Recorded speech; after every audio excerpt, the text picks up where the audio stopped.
কলকাতার পত্রিকা এই সময়ে যারা মির্জা ফখরুল ইসলাম আলমগীর একটা সাক্ষাৎকার দিয়েছেন, সেই সাক্ষাৎকার নিয়ে তীব্র তর্ক বিতর্ক শুরু হয়েছে, নানামুখী তর্ক বিতর্ক।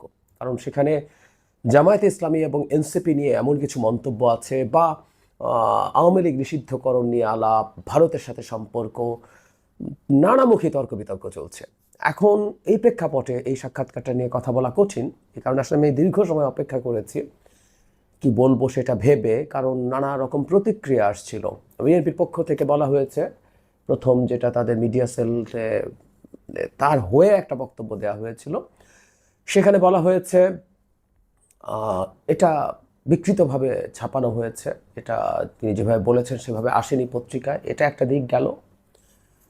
তার চাইতে জরুরি কথা, তিনি নিজে সরাসরি অন্তত দুটো জায়গায় কথা বলেছেন। আমি ওই দুটো জায়গায় কি বলেছেন সেগুলো দেখি, এবং এর বাইরেও ওগুলোকে আমরা বাদ রেখেও যদি আলোচনা করি, অতি গুরুত্বপূর্ণ কিছু ইস্যু আছে। ডক্টর ইউনূস ইভেন ক্ষমতা ধরে রাখবেন কি রাখবেন না, এই ধরনের আলাপ আছে। আর ভারতের প্রশ্নে তিনি যা বলেছেন সেটা আসলেই কি খুব খারাপ কথা বলেছেন কিনা, সেই কথাগুলো আমরা একটু আলোচনা করতে চাই।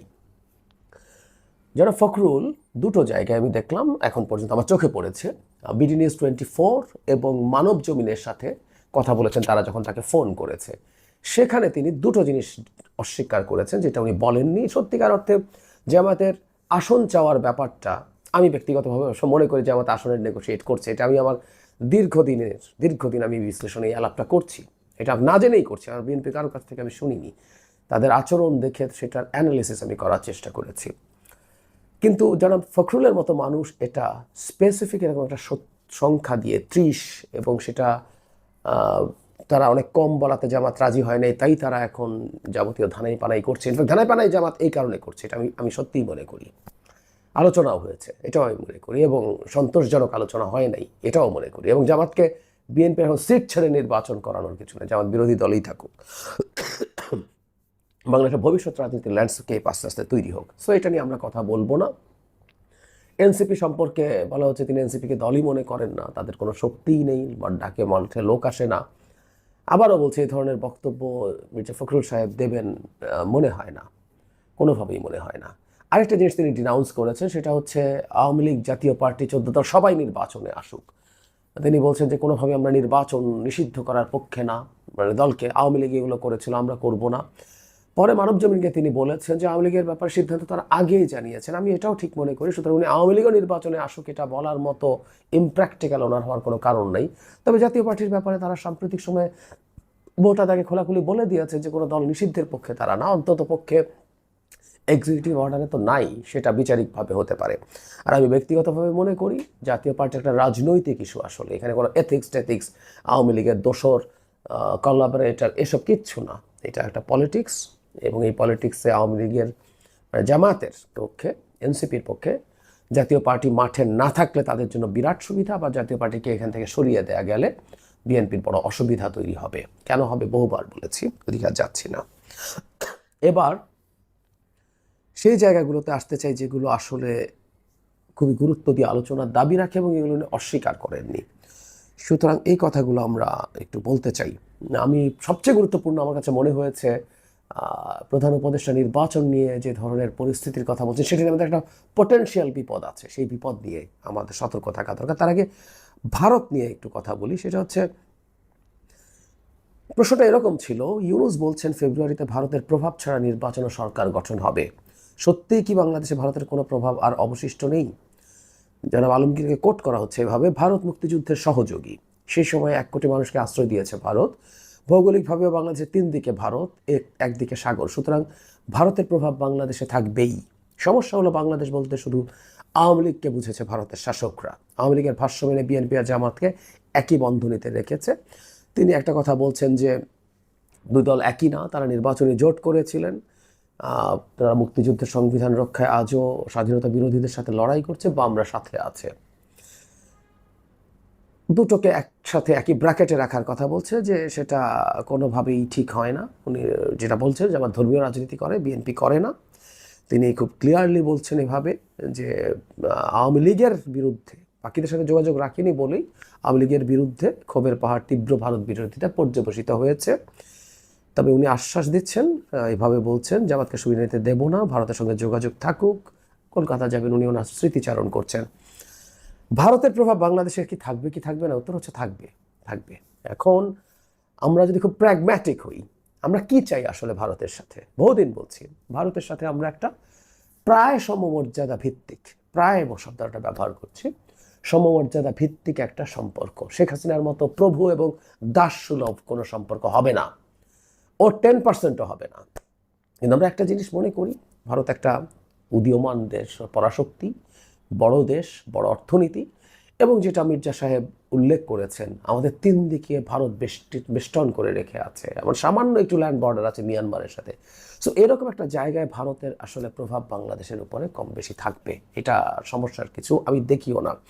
ব্যাপারটা হচ্ছে সেই প্রভাবটাকে সাথে আমরা কিভাবে ডিল করি, আমরা কিভাবে নেগোশিয়েট করি, এর মাঝে থেকে আমরা আসলে কিভাবে আমাদের স্বার্থ রক্ষা করি।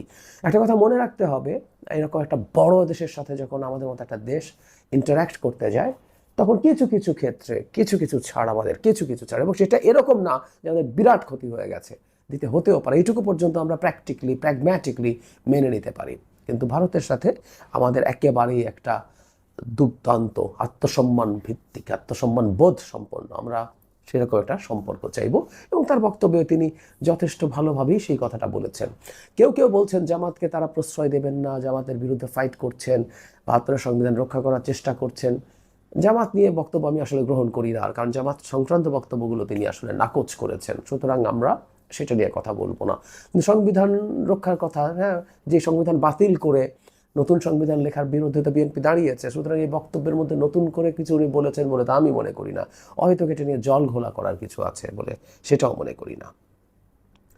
এবার যে জরুরি ব্যাপারটা সেটা হচ্ছে, এটা নির্বাচন নিয়ে ডক্টর ইউনূসের উপর আস্থা রাখা নিয়ে বলা হচ্ছে। প্রশ্ন করা হলো যে একটা সময় তো আপনারা তাকে অভিযোগ করতেন যে তিনি আদৌ নিজেও নির্বাচন চান কিনা ইত্যাদি। এখন জনাব আলমগীর বলছেন পরিস্থিতি বদলেছে। উনি বলছেন দলের পক্ষে তার সাথে কথা বলা হয়নি, বলা হচ্ছে এখন সর্বোচ্চ সিরিয়াস, তিনি আন্তরিকভাবে চান যে কোনো মূল্যে ফেব্রুয়ারিতে নির্বাচন হোক। এই জায়গাটা খুবই ইন্টারেস্টিং। আগস্টের 5 তারিখে ইউনূস নির্বাচনের দিন ঘোষণা করলেন, তার আগের দিন রাতে ইউনূস সাহেবের বাসভবনে তার ও সেনাপ্রধান জেনারেল ওয়াকারুজ্জামানের সঙ্গে নির্বাচন নিয়ে আমার দীর্ঘ আলোচনা হয়। তখন উনি বলছেন যেটা হয় যে উনি ওনার ফোর্স মাঠে চাইছেন না, তিনি চান দ্রুত ব্যারাকে ফিরুক, এবং ইউনূসও বলেন ফেব্রুয়ারিতে নির্বাচিত সরকার হাতে ক্ষমতা তুলে দিয়ে অব্যাহতি চান তিনি। তারপর খেয়াল করি উনি বলছেন আর চাপ নিতে পারছেন না, এটা ডক্টর ইউনূস বলছেন, আশ্বাস দিয়েছেন বিএনপির পক্ষ থেকে সংস্কার তারা করবেন। এরপর জাতীয় পার্টি নিষিদ্ধ সময় নাকি আবার দেখা হয়েছে এই জায়গাতেই খুবই গুরুত্বপূর্ণ বিষয় আছে, এবং এটাই এই দেশে এনআরকি তৈরি যারা করতে চায় তারা সেই সুযোগই হয়তো নেবেন। উনি বলছেন, ঠিকই বলেছেন, সেদিন ডক্টর ইউনূস আমাদের একটি স্পষ্ট বার্তা দিয়েছেন, সে বার্তা সংক্ষিপ্ত, 1 লাইনের, এক ধরনের ফাইনাল বেল বলতে পারেন। ইউনূস সেদিন আমাদের জানিয়ে দেন ফেব্রুয়ারিতে ভোটের বাস ধরতে না পারলে তিনি মার্চ থেকে আর থাকবেন না, এমন পরিস্থিতি যেন না হয় যাতে ভোটটাই করা গেল না। তার মানে নির্বাচন না হলে, ফেব্রুয়ারিতে নির্বাচন ঠেকিয়ে দেওয়া গেলে ডক্টর ইউনূস থাকছেন, এটা মির্জা ফখরুল বলছেন। এখন পর্যন্ত অন্তত এগুলো তিনি অস্বীকার করেননি। আমরা জানি না এগুলো আরও যদি আসে আমি আমার বক্তব্যটাও প্রত্যাহার করব। তিনি যে দুটো করেছেন সে দুটো বাদ দিয়ে কথা বলছি। ডক্টর ইউনূস পদত্যাগ করতে পারেন বা তাকে পদত্যাগ করার পরিস্থিতি তৈরি করা হতে পারে, এটা কিন্তু আমরা নানাভাবে ফিসফাস শুনছি। এবং ডক্টর ইউনূস এইসব জায়গায় যে দায়িত্ব ছেড়ে চলে যেতে চাইতে পারেন সেটার অলরেডি একটা প্রমাণ আছে। কিছুদিন আগে ইশরাকের মেয়র হওয়ার ইস্যু নিয়ে এমন সমস্যা হলো, তার কাছে সমস্যা অনেক বেশি হয়েছে মনে করি না, বাংলাদেশের রাস্তা দখল সমানে হয়েছে, শত হয়েছে। তিনি তখন এত বিরক্ত হলেন তিনি দায়িত্ব ছেড়ে দিতে চেয়েছিলেন, বহু কষ্টে তাকে ঠেকানো গিয়েছিল, এবং এটা প্রমাণিত। উপদেষ্টার বলেছেন, যেন নাহিদ ইসলামের কাছে তিনি বলেছেন, নাহিদ ইসলাম ফর্মালি সেটা জানিয়েছেন আমাদেরকে। এবারও সেটা হতে পারে। তার মানে আসলে ফেব্রুয়ারির নির্বাচন যদি বানচাল করা যায়, বাংলাদেশ একটা বিরাট অস্থিতিশীলতার মধ্যে ঢুকে যাবে, কারণ ডক্টর ইউনূস আর দায়িত্বে থাকবেন না। এটা হচ্ছে সবচেয়ে বড় ব্যাপার। আমার কাছে মনে হয় এই ইন্টারভিউর সবচেয়ে বড় টেক অ্যাওয়ে এটা। পাবলিকলি আমরা এটা জানতে পারলাম, এবং অনেকেই এই চেষ্টাটাই করছে। জামাতকে দিয়ে এনসিপি সবাই একত্র হয়ে তারা যদি নির্বাচন বয়কটের পথে যায়, জাতীয় পার্টিকে নিষিদ্ধ করার মাধ্যমে, আগে ওটা করবে তারপর বয়কটের দিকে যায়, তখন ফেব্রুয়ারিতে নির্বাচন হবে কিনা একটা বড় প্রশ্ন, কারণ মাঠে আর কেউ নেই বিএনপি এবং তার সহযোগী দল ছাড়া। তখন কি হবে? এই প্রশ্নগুলো তখন আসবে, এবং এটা একটা বিরাট সিরিয়াস প্রশ্ন তৈরি করবে। এবং সেটা যদি করা যায় ডক্টর ইউনূস চলে যাবেন।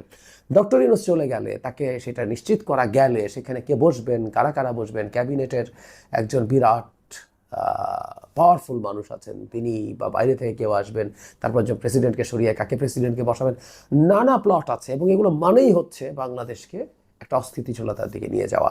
সেই রকম একটা সরকার আসলে হঠাৎ করে একটা বিপ্লবের প্রক্লেমেশন হতে পারে এবং সেটা করে সংবিধান বাতিল হয়ে যেতে পারে, বাতিল করে এরপর তো বাকিটা ঝুলেই গেল। এই প্লটের দিকে আগাচ্ছে এবং মির্জা ফখরুল সাহেবের এই বক্তব্যের পর আমাদের আরও সতর্ক হওয়া দরকার।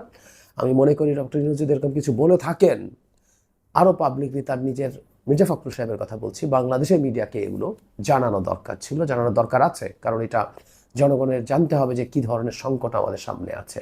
তিনি কলকাতার অত্যন্ত নিচু স্থানীয় একটা পত্রিকাকে ইন্টারভিউ দিয়েছেন, এটারও সমালোচনা হচ্ছে, হওয়ারই কথা, দরকার ছিল না। অন্তত কথা বলেছেন তিনি, ইন্টারভিউ না দিয়ে আলাপচারিতার ঢঙেও কথা বলেছেন, এইটুকু অন্তত স্বীকৃতি আছে।